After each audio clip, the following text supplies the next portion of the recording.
여야가 치열한 안보 공방을 이어가고 있는 가운데 국민의힘 정진석 비대위원장이 조선은 안에서 썩어서 망했다. 일본은 조선과 전쟁을 한 적이 없다고 언급하면서 식민사관 논쟁까지 번지고 있습니다. 최대 격전지로 꼽힌 감사원 국감까지 여러 가지 정치권 이슈들 여러 가지 짚어보도록 하죠. 차재원 부산가톨릭대 특임교수 김현정 더불어민주당 대변인 나오셨습니다. 어서 오시죠. 네, 안녕하세요. 네, 반갑습니다. 네, 한미일 연합훈련으로부터 비롯된 여야 간의 친일 공방이 이제는 역사 전쟁으로까지 조금 번지는 모양새입니다. 어떻게 된 일입니까? 이재명 대표가 이번에 한미일 연합 훈련에 대해서 극단적인 친일이다, 국방 참사라고 규정을 하고 네. 여기에 대해서 국민의힘이 일종의 친일 프레임이다고 이렇게 맞서면서 상당히 상황 자체가 상당한 이 안보 문제를 두고 여야 모두가 정쟁 속으로 빠져드는 상황이다. 네. 이 일을 지켜보는 국민의 한 사람으로서는 정말 안타깝고 또 참담한 심정을 금할 수가 없습니다.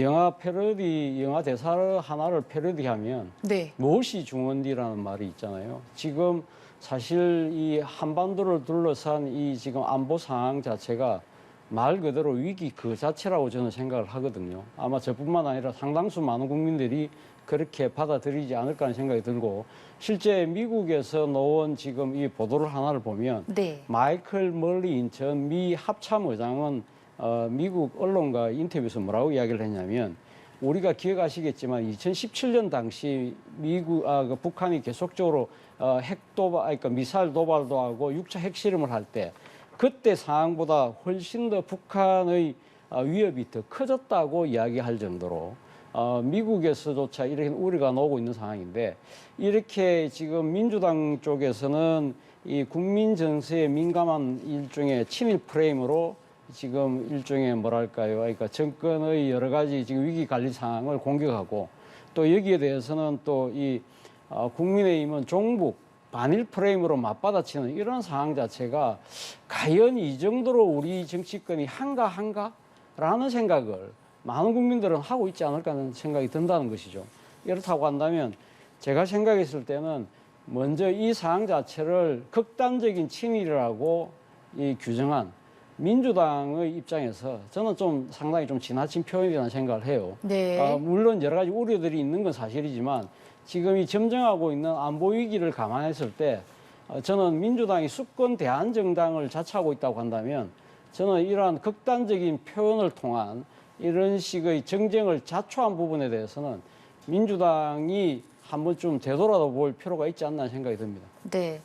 민주당의 극단적 친일 프레임에 대해서 비판의 목소리를 내주셨는데, 여기서 근데 정진석 비대위원장이 더 나아가서 일본과의 식민사관을 건드리는 발언들을 내놓은 것이 또 논쟁거리가 됐단 말이죠. 이 얘기가 나오게 된 배경은 뭐라고 봐야 될까요? 아무래도 유승민 전 대표가 이렇게 얘기를 했더라고요. 이재명 대표가 친일 덫에 걸렸다는 표현을 썼는데, 어쨌든 정진석 비상대책위원장이 말하는 발언 의도는 어느 정도 이해가 돼요. 그러니까 지금 국가적인 위기에 당면했는데 내부적으로 결속하지 못하고 우리끼리 분열하면 자멸할 수밖에 없다, 그런 이야기를 하고 싶었던 거겠죠. 그리고 실제 오늘도 본인이 해명을 하면서 1936년 만해 한용운 선생이 했던 글을 또 이야기를 했더라고요. 예를 들면 이런 이야기를 어느 국가가 자멸하지 아니하고 타국의 침략을 받았는가, 그런 표현들을 쓰면서 이야기를 했지만, 그럼에도 불구하고 저는 정진석 비대위원장이 했던 조선은 썩어 문드러져서 망했다, 그리고 또 지금 일본 침략으로 망한 걸까라고 이런 식으로 의문을 단 부분은 저는 정말 잘못된 역사적인 인식을 갖고 있는 것이 아닐까라는 생각이 든다는 것이죠. 사실 이 지금 조선이 여러 번 썩어 문드러졌던 경우도 있죠. 그렇지만 만약에 우리 스스로 그렇게 문드러진다 하더라도 그럼 새로운 왕조나 새로운 형태의 국가 형태가 나타났겠죠. 그러나 일본의 침략이 있었잖아요. 그 결과적으로 가니까 일본이 침략해서 지금 우리나라가 일본에 병합이 됐던 상황이라고 한다면, 그렇다고 한다면 그때 당시에 일본의 침략에 대한 역사적 책임은 그럼 어디로 가는 건가요? 이런 부분들에 대한 이야기를 하지 않고 지금 선후 관계가 뒤바뀐 듯한 이런 식의 발언 자체가 저는 또 다른 상당한 정쟁을 지금 불러일으키고 있다는 측면에서는 저는 정진석 비대위원장의 역사인식에 대한 재고도 저는 반드시 있어야 된다 생각이 듭니다. 네, 정진석 비대위원장의 역사관에 대해서 비판의 목소리. 하지만 앞서서 일단 민주당의 친일 프레임 논쟁에 대해서도 좀 문제를 지적해 주셨는데요. 그러니까 이 내용을 좀 살펴보면 네. 이재명 대표가 이 실전 한미일 연합 훈련하고 이제 독도 근해에서 우길기를 단 일본 자위대와의 그 합동 훈련에 대해서 지적한 이유를 좀 살펴봐야 돼요. 그러니까 첫 번째로는 지금 미 중간에 신냉전 체제가 진행되고 있다는 우려가 많잖아요. 네. 많은데 지금 이렇게 한미일 간에 합동 군사 실전 군사 훈련이 것도 그걸 하게 되면 북중 러 간의 삼각 공조 체계도 또 공고해지는 거거든요. 그럼 이렇게 신냉전 체제가 고착화되면 우리 그 한국처럼 이렇게 그 이제 수출 의존도가 높은 나라 같은 경우에는 평화고 경제다라는 말도 있잖아요. 그러면 중국과의 그 무역이라든지 이런 문제에 있어서 이 신냉전 체제가 고착화되면 상당히 큰 타격을 입을 수밖에 없어요. 최근 조사 보면은 수출량이 한 20% 정도 지금 줄었다고 하는데 대중국 수출량은 23%가 줄었다는 거거든요. 그런데 이 신냉전체가 더 고착화되면 그 타격은 훨씬 더 냉전 체제에서는 서로 이제 무역이나 이런 것들도 자유롭게 하는 것들이 제한될 거 아니겠습니까? 이런 문제 제기를 첫 번째로 한 것이고요. 네. 또 하나는 이게 우리 대한민국이 세계 6위의 군사 대국이에요. 그리고 지금 그 북한에서 보름 동안에 7번의 미사일을 발사하고 또 7차 핵실험의 가능성이 있다라는 그런 그 엄중한 상황인 건 맞지만 그런 도발에 대해서 한미 동맹으로도 우리 세계 6대 군사 강국인데다 한미 동맹으로도 이렇게 충분히 대처할 수 있다라고 보는데 굳이 일본까지 거기에 끼워서 한미일 합동 실전 군사 훈련을 하는 거에 대한 문제 제기. 그러니까 뭐냐면 그 일본의 의도는 그 동북아에서 본인이 군사 패권의 중심으로 좀 쓰려는 그런 의도를 명확히 갖고 있거든요. 그런데 그런 의도를 갖고 있는 그 일본까지 포함해서 굳이 이렇게 한미일이 합동 훈련을 하느냐. 그것도 이제 일본 평화헌법에서조차 자위대는 군사를 인정하지 않고 있잖아요. 근데 그 평화헌법을 지금 고쳐서 자위대를 정식 군대로 만들려고 하는 움직임이 지금 일본에서 일어나고 있고 미국에서도 이미 지난 6월 달에 미국 백악관의 고위 관료가 일본 자위대를 인정하는 그런 발언을 한 것도 있거든요. 그리고 지금 국가안보실에 그 차장으로 있는 김태호 차장의 논문에서도 일본 자위대를 인정하는 내용들이 좀 들어가 있거든요. 그리고 윤석열 대통령이 지난 대선 후보 시절에 또 유사시에 자위대가 한국에 주둔할 수 있다는 발언 등이 있지 않습니까? 이런 일련의 그 과정들을 봤을 때 우리 그 한반도의 평화를 한반도와 국방과 안보와 관련된 그런 그 중심지를 일본으로 내어줄 수 있다라는 그런 우려가 상당히 있다라는 거예요. 이 두 가지 측면에서 이 문제 제기를 하고 있는 거거든요. 이 본질을 좀 봐줬으면 좋겠다. 근데 이것을 마치 그 친일 프레임으로 그 왜곡된 그 식민 제국주의를 찬양하는 듯한 식민 사과를 가지고 이렇게 대응하는 여당 공당의 대표의 태도로서는 적절하지 않다. 저는 그렇게 봅니다. 네.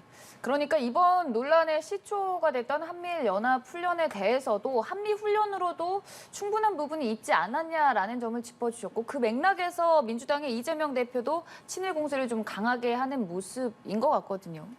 저는 뭐 이재명 대표가 이렇게 극단적인 친일이라는 표현 쓴 부분은 어느 정도 이해가 되는 측면도 분명히 있습니다. 네. 앞서 뭐 말씀하신 것처럼 지금 그러니까 한미일 연합 군사훈련이 자칫 잘못하면 한미일 삼각동맹으로 발전할 경우에 사실 말씀하신 것처럼 북한의 반발뿐만 아니라 중국과 러시아의 반발을 자초해서 오히려 지금 동북아에서 새로운 신냉전 구도에 한반도가 최전선이 되는 그러한 상황 자체가 우려되는 측면이 분명히 있죠. 그리고 또 하나는 지금 북한이 지금 도발을 강화하고 있지만 여기에 대해서 지금 윤석열 정부가 지금 내세우고 있는 대응이라는 것 자체가 일종의 이 한미를 넘어서 한미일 간의 군사 협력을 통해서 대응하겠다는 일종의 군사 옵션만 갖고 대응한 듯한 모습.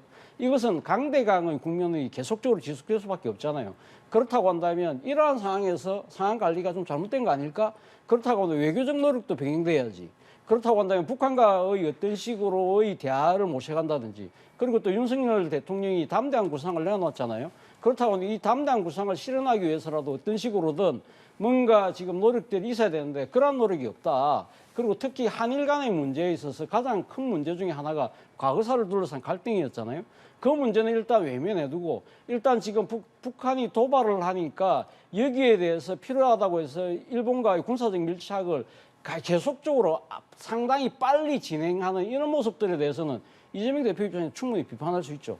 그렇기 때문에 앞서 제가 이야기했던 대로 이런 측면에서의 문제, 예를 들면 지금 섣부른 한미일 삼각동맹 안 된다.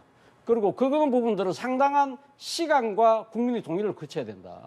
그리고 또 하나는 외교적 옵션만으로는 안 된다. 그렇다고 한다면 대북특사 파견을 한다든지 어떤 식으로 그런 노력이 병행돼야 된다. 네. 그리고 지금 일본과의 지금 과거사 문제를 묻어두고 이래 지금 군사적인 데만 치우치는 부분들에 대한 비판할 수 있다고 봐요. 그런 비판은 일단 다 제끼져 두고 그냥 한일 간의 군사 협력 자체, 훈련 자체 그 하나만을 가지고 극단적인 친일이다, 국방 참사라고 이야기하는 그 자체가 어떻게 보면 친일 반일이라는 이분법적 프레임 가지고 상당히 이 문제 자체를 상당히 정쟁화 만들어 버리는 그러한 우를 범했다는 것이죠.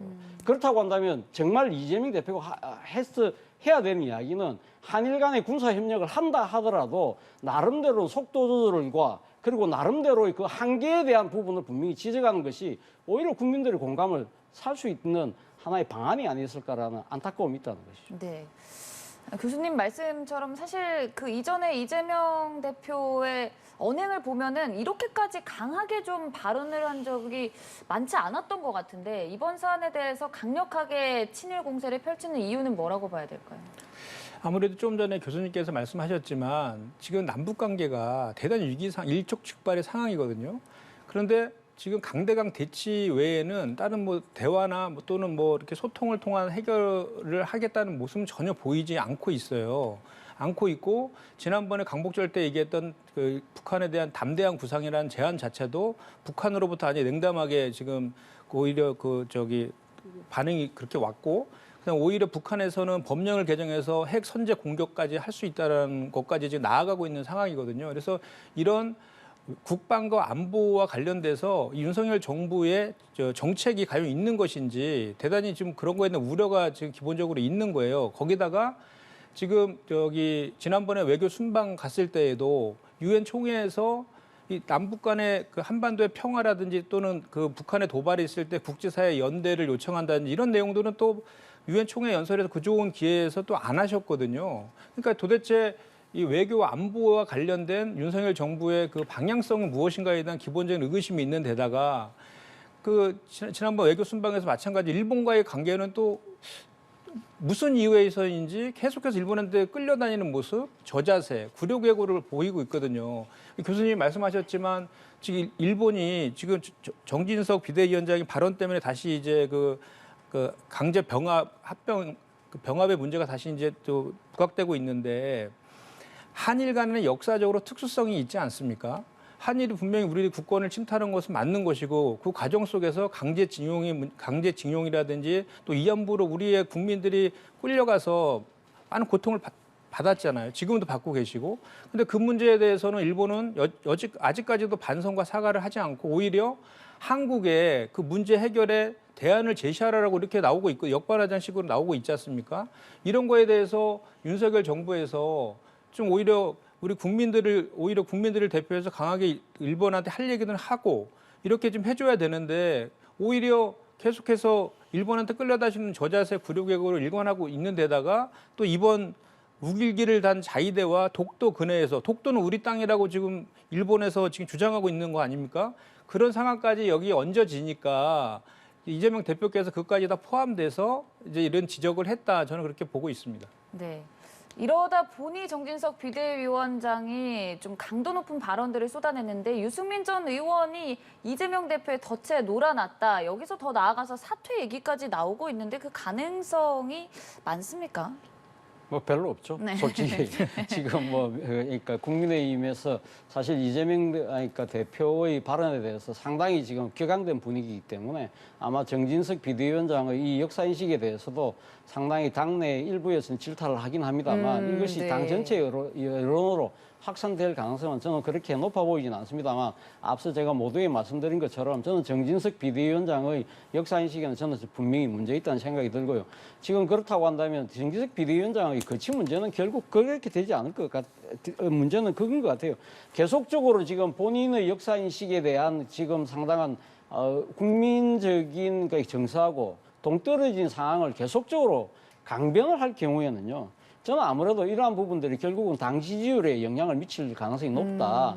그럴 경우에는 대통령이 국정 운영을 수행하는데 상당히 부담이 될 수밖에 없는 거잖아요. 특히 지금 안보 위기가 점정하고 있는 상황에서 여당 대표의 그런 역사 인식에 대한 상당한 또 질타들이 계속적으로 이어진다고 한다면 상당히 본인 스스로도 좀 부담하기 쉽지 않은 상황이 되지 않을까 하는 상황이 됩니다만 어쨌든 이 상황 자체는 앞으로 좀 지켜볼 문제고 지금 당장으로 봤을 때는 정진석 비대위원장이 지금 사퇴한다든지 나가라는 식의 당의 압력이 점정할 것처럼 보이지는 않습니다. 네. 저도 약간 좀 덧붙이면 지금 정부 여당의 이제 윤석열 대통령도 그렇고 권성동 전 원내대표도 그렇고 뭔가 실언을 하면 사실대로 인정하고 이 사과를 하면 될 문제인데 자꾸 거짓말로 또 그것을 덮으려고 하는 데서 더 큰 문제가 있어요. 대응에 더 큰 문제가 있는 것 같아요.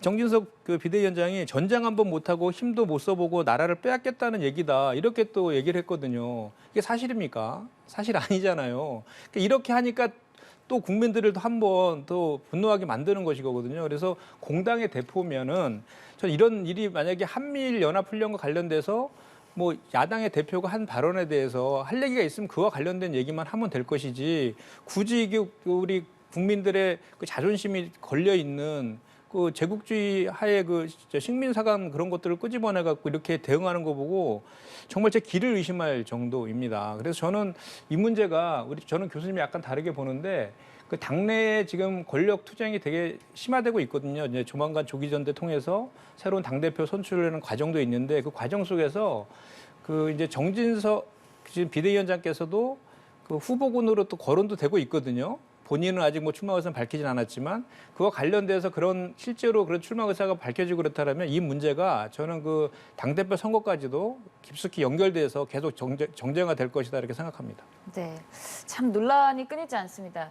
그런 반면에 민주당의 김용민 의원이 윤석열 대통령의 빠른 퇴진을 바라는 집회에 참석해서 내놓은 발언들이 또 논란거리로 부상을 했는데 이게 좀 당 차원에서 논의가 된 내용입니까? 당 차원에서 논의된 건 전혀 아니고요. 네. 예, 의원 개인의 판단으로 간 것이죠. 저는 이제 그래서 당에서 뭐 이거와 관련해서 입장을 표명할 그런 상황도 아니고요. 네. 다만 이제 저는 지금 한참 된 것 같은데 매주마다 촛불 집회가 이제 자발적으로 열리고 있잖아요. 그 본질을 좀 볼 필요는 있다. 윤석열 정부와 여당이 지금 처음에 이제 시작된 것은 그거 아닙니까? 대통령실의 그 인사와 관련해서 검찰 출신들로 주요 보직들을 다 채우고 그다음에 그 장관들도 한동훈 장관을 비롯해서 검찰 출신 그리고 그 과정에서 이제 내각을 구성하는 과정에서 좀 자격이 안 되는 그 장관들을 그 제청함으로 인해서 5분인가가 아마 중간에 낙마를 했던 거로 기억이 나는데 그런 인사 참사들이 계속 벌어지고 있었거든요. 그리고 또 이제 그 시행령을 통한 경찰국 신설이라든지 뭐 이런 문제들로 시행령 통치를 통한 이런 문제라든지 뭐 이런 문제들에 대해서 그리고 외교 참사, 욕설, 비속어 문제 이런 문제들에 대해서 국민적 비판이 되게 높은데 이런 문제들과 또 덧붙여서 그 경제와 민생이 대단히 어렵잖아요. 어려운데도 불구하고 그런 사회적 약자를 위한 민생 예산은 삭감하고 오히려 부자라든지 초부자 감세로 이렇게 일관하는 잘못된 국정 기조 이거에 대해서 국민들의 불만이 되게 지금 고조되고 있다라는 것인데 그거에 대한 대안으로 실질적인 그 대안들을 제시하지는 않고 오히려 전 정부에 대한 뭐 감사라든지 또는 그 당대표에 대한 전방위적 그 수사라든지 이런 거를 통해서 이 국면을 모면하라는 그 태도에 대한 국민들의 분노가 있는 건 분명하다. 이 내용을 좀 봐주셨으면 좋겠다 이렇게 말씀드립니다. 네, 보고 어떠셨습니까? 저는 뭐 김용민 의원이 이렇게 이야기한 부분은 저는 좀 사실 너무 지나쳤다는 생각이 듭니다. 지금 뭐 새로운 대통령 선거에서 새로운 정부가 출범한 지 이제 이 4달째잖아요. 그런 상황이라고 한다면 지금 이런 상황에서 지금 뭐 대통령의 지지율이 상당히 뭐 바닥을 쳤다. 그리고 또 대통령의 여러 가지 비속어 논란, 인사 논란 이런 것들이 있긴 합니다만 그러나 그 이러한 상황에서 물론 반대하고 대통령의 이 정권에 대해서 그러니까 비판의 목소리를 높이시는 분들이 우리 헌법이 보장하고 있는 시위, 이 집회, 결사의 자유에 의해서 마음껏 이야기하는 건 좋습니다만 대한민국 헌법기관인 국회의원 한 사람이 나가서 지금 정해져 있는 대통령의 임기가 있는데도 불구하고 퇴진을 이야기하는 것은 상당히 섣불렀다는 생각이 듭니다. 물론 뭐 지금 국회의 권한 중에서 대통령에 대한 탄핵 권한도 있기 때문에 뭐 본인이 판단했을 때 헌법기관으로 판단했을 때 대통령이 명백한 위법을 한 행위가 있다고 한다면 탄핵안을 발의하면 되죠. 발의하면 되는데 일단 그 상당히 비판적인 목소리를 내고 있는 집회에 가서 지금 마이크를 잡고 대통령이 퇴진을 이야기한 부분은 좀 저는 상당히 많이 나갔다는 생각이 들고 앞서도 제가 말씀드린 대로 민주당 입장에서는 다음 어떤 그 선거를 통해서 새로운 하나의 수권 정당, 대한정당으로서 국민들에게 다가가려는 모습을 많이 지금 노력을 하고 있잖아요.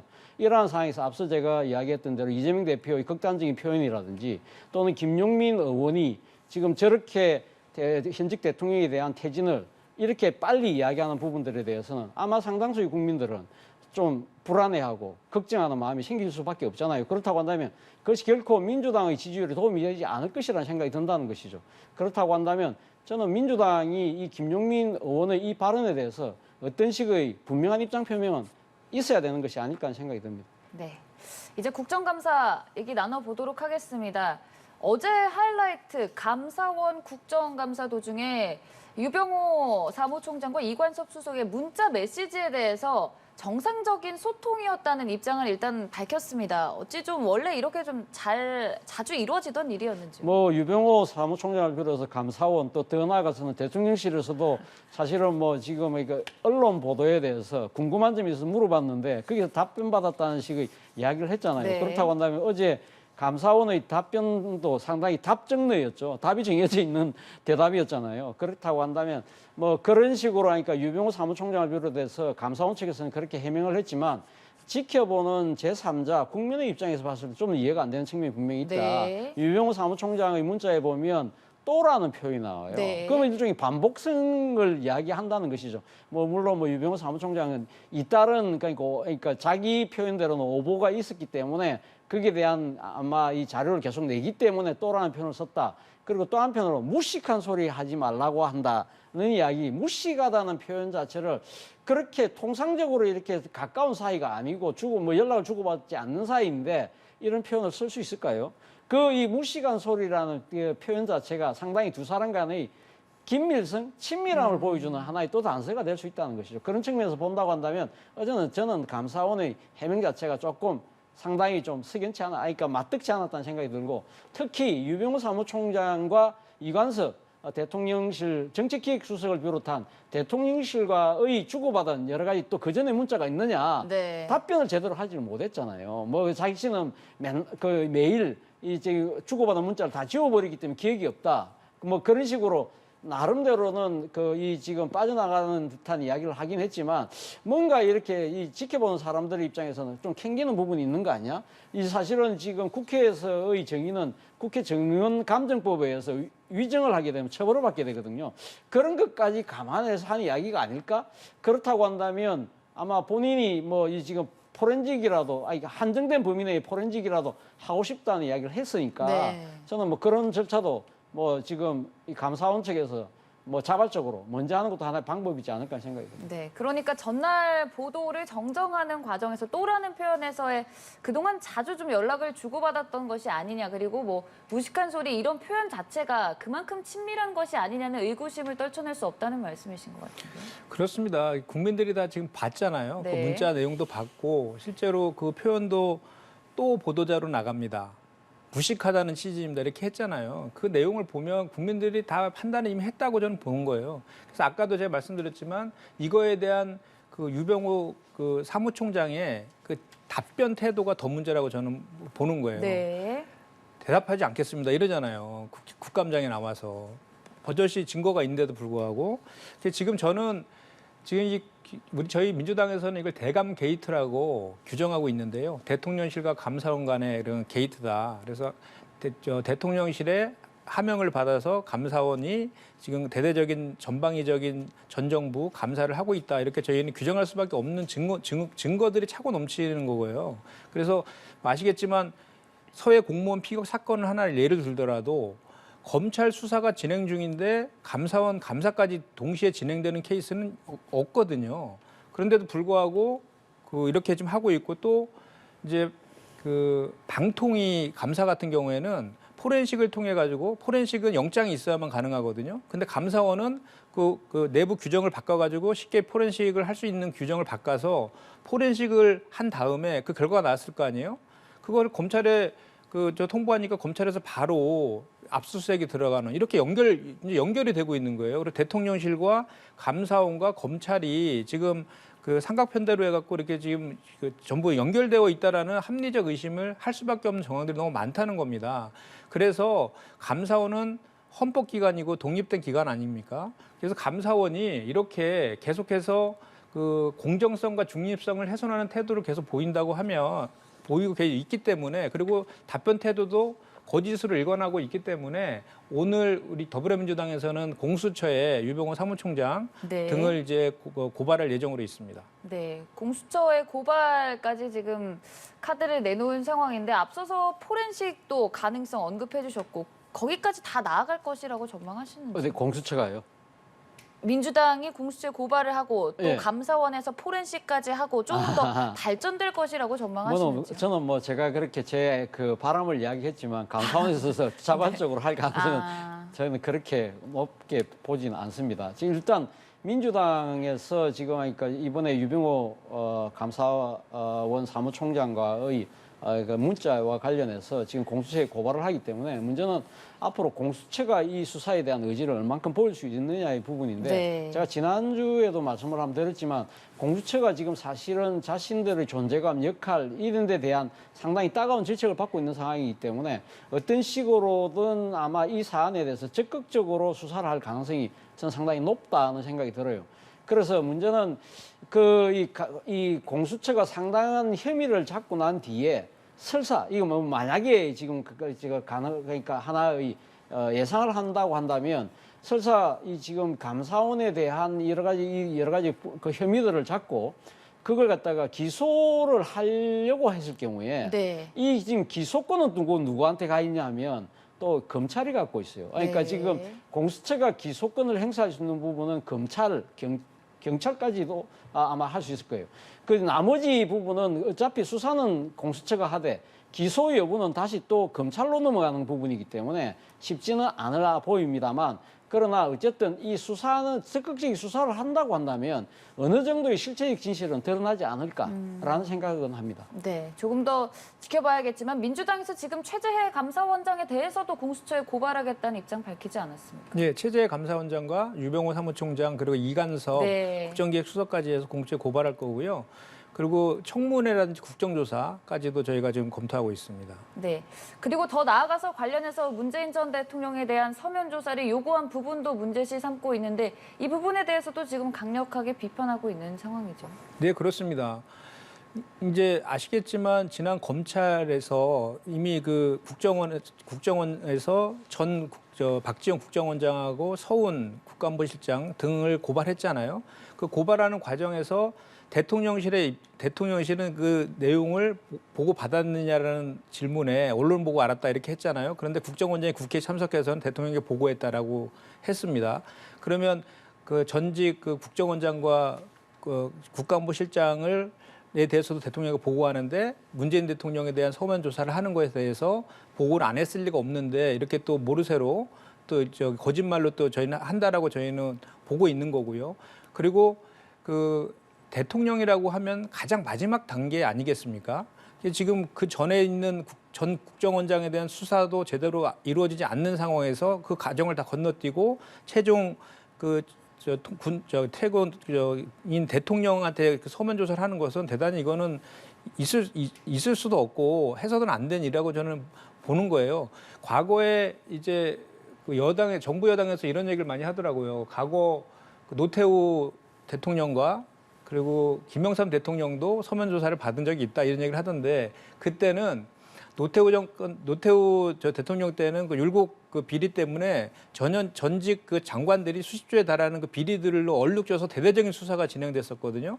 그 수사를 다 하고 마지막에 그 확인하는 내용을 보고 받았냐는 정도의 서면 조사를 한 거예요. 근데 문재인 대통령한테 전 대통령한테 했던 서면 조사는 그 서해 공무원 피격 사건에 대해서 대통령이 알고 그거를 했느냐라는 직무유기와 관련된 서면 조사 요청을 한 거거든요. 그래서 우리 당에서는 정말 이거는 있을 수 없는 일이다라고 보는 거고 문재인 전 대통령께서도 무례하다 이렇게 표현을 한 것이라고 봅니다. 네. 이번 사안에 대해서 최재 감사원장도 대통령도 국민이기 때문에 감사를 요구할 수 있다는 입장을 밝혔는데 그 발언 적절하다고 보셨는지요?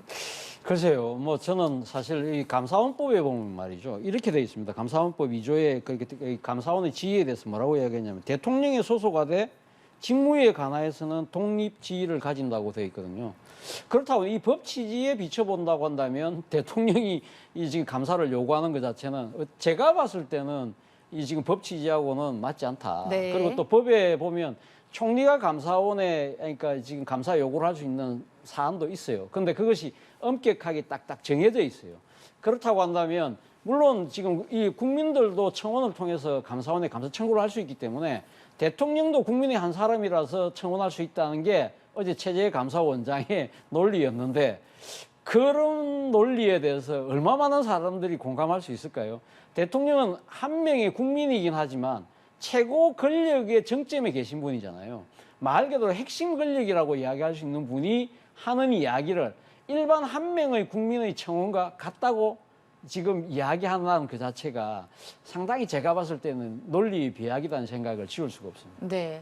대통령에게 서면 조사를 요구한 것에 대한 비판의 목소리를 내는 사람들 입장에서는 결국에는 극단적으로 문자 메시지를 통해서 이 소통이 오고 갔고 대통령에게까지 간 것이 아니냐는 의혹을 제기하는 상황인데 여기서 문재인 전 대통령이 이번 감사원 논란에 대해 심각하다라고 딱 입장을 밝혔거든요. 뭐 문 전 대통령 입장에서는 지난번 감사원의 서면 조사 요구에 대해서 무리하다는 그 이야기할 정도로 저는 뭐 그 무례하다는 표현 자체가 상당히 좀 문제 있다는 생각을 합니다만 문 전 대통령 입장에서는 상당히 이것이 정치적 의도를 갖고 네. 감사원이 하고 있는 것이 아닐까라는 생각을 했던 것 같아요. 그러니까 지금 서해 피살 공무원에 대한 감사원의 감사 착수가 어제 이 국정감사장에서 왜 어떻게 착수했느냐 이야기를 하니까 유병호 사무총장이 뭐라고 답변을 했냐면 그 새로운 정권이 취임하고 난 한 달 정도 뒤에 갑자기 해경에서 문재인 정권 시절에 그 관련된 사건을 조사했던 거하고 180도 다른 입장으로 변경을 했잖아요. 그 관련된 뉴스를 새벽 4시에 아침에 일어나서 우연히 지금 연합뉴스 TV를 봤대요. 연합뉴스 TV를 보고 거기서 보고 아 이거 심각한 문제구나. 그래서 자기가 출근해서 이 직원들 소집해서 우리 감사하자고 했다는데 그것도 제가 봤을 때는 일반 좀 국민들 그리고 저도 사실 옛날 총리실 출입하면서 감사원도 커버를 해봤기 때문에 제가 아는 감사원의 작동 시스템 뭐 봤을 때는 상당히 그 일반적인 행태는 아니다. 그런 건 뭐 저보다 더 잘 아는 민정수석을 거쳤던 문 전 대통령 입장에서는 이건 명백한 정치적 의도를 갖고 있다고 보기 때문에 아마 그런 반응을 내놓은 거지 않았을까 하는 생각이 듭니다. 우연찮게 연합뉴스 TV를 보고 이렇게까지 커지진 않았을 거라는 그러니까 결국에는 일각에서 계속해서 정쟁의 의도에 대한 의구심을 표명을 하는 상황이지 않습니까? 그러니까 이제 그런 얘기들이 되풀이되는 것 같은데 지금 정말 국정 지지율이 바닥이잖아요. 20, 30%대를 왔다 갔다 하고 있는데 그런 낮은 국정 지지율을 좀 회복시키기 위해서 그럼 경제와 민생 이런 쪽에 좀 더 집중하고 대안을 마련해서 좀 사회적 약자라든지 이런 것 쪽을 좀 보듬는 그런 모습들을 좀 보여줘야 되고 또 외교나 국방에서도 좀 국민들에게 신뢰감을 주는 이런 것들을 보여줘야 되는데 그런 것들을 지지율을 만회하기 위해서 오히려 전 정부에 대한 그런 그 무차별적인 그런 감사, 특정 감사 그리고 그 당대표를 비롯한 또 전 정부 인사들에 대한 검찰 수사 이런 거로 전국을 모면하려고 한다라는 그런 합리적 의심을 강하게 주고 있기 때문에 저는 문제라고 좀 보는 거고요. 이 감사원 같은 경우에는 이제 그동안 44차례에 걸쳐서 전 정부에 대한 특정 감사를 지금 하고 있어요. 44건입니다. 그리고 14일 날 이제 중간 결과 발표를 하겠다라고 이제 하고 있는데 아직 그 확정적으로는 또 얘기 안 하더라고 어제 보니까. 근데 이 중간 수사 결과 발표도요. 2011년도부터 5차례밖에 되지 않았고 문재인 정부 때부터 7년 동안 한 번도 없었어요. 그러니까 이 중간 감사 결과 발표를 통해서 뭔가 그 문재인 대통령도 연관되어 있다라는 그런 의사를 같이 달아가지고 검찰에서 수사하는데 또 그거를 더 얹으려고 하는 거 아니냐라는 생각을 할 수밖에 없는 상황이거든요, 지금.